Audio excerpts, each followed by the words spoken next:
In this question they are saying volume of a substance, ठीक है, of 50 gram. That means mass is given to you as what? 50 gram. So let us mention the given over here. Okay. So mass कितना दिया है? 50 ग्राम दिया है. And volume कितना दिया है? It is given as 20 centimetre cube. Okay. याद रखना दोनों सीजीएस में, तो कन्वर्जन की ज़रूरत नहीं है. इवन जो वाटर का डेंसिटी दिया है वो भी सीजीएस में दिया है. ओके. बिसाइड दिस उसने तुमको क्या एडिशनल इंफॉर्मेशन दिया है कि जो डेंसिटी ऑफ वाटर है. Okay. So here they have given you what? Density of water. And जो डेंसिटी ऑफ वाटर जो दिया है तुमको, that is given as 1 gram per centimetre cube. Okay. In your text book जो density represent किया है, it is basically, yeah, so look, density को कुछ बुक्स में डी से रिप्रेजेंट किया जाता है, कुछ बुक्स में रो से रिप्रेजेंट किया जाता है, and so on. So let's say कि जो डेंसिटी ऑफ वाटर है, okay, this is the density of what? Water. तो ये तुमको कितना दिया है? It is given as 1 gram per centimetre cube.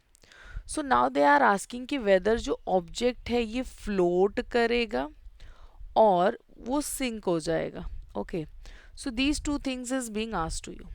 तो अब ये तो कम्प्लीटली डिपेंड करता है कि वो जो सब्सटेंस हमको दिया गया है उसका डेंसिटी कितना है.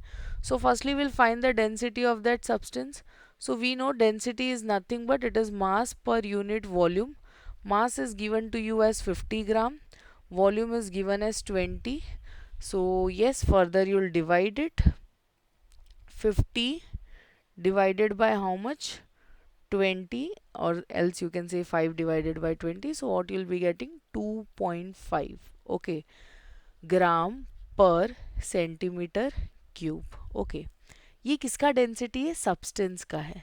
सो कैन आई से जो डेंसिटी ऑफ सब्सटेंस है, okay, it is more than density of water, right?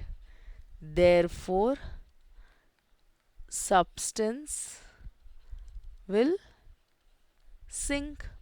ठीक है. तो अगर डेंसिटी ज़्यादा होगा तो वो सिंक कर जाएगा, अगर कम होता तो उस केस में वो क्या करता? फ्लोट करता. Okay. So I hope it is clear to you all.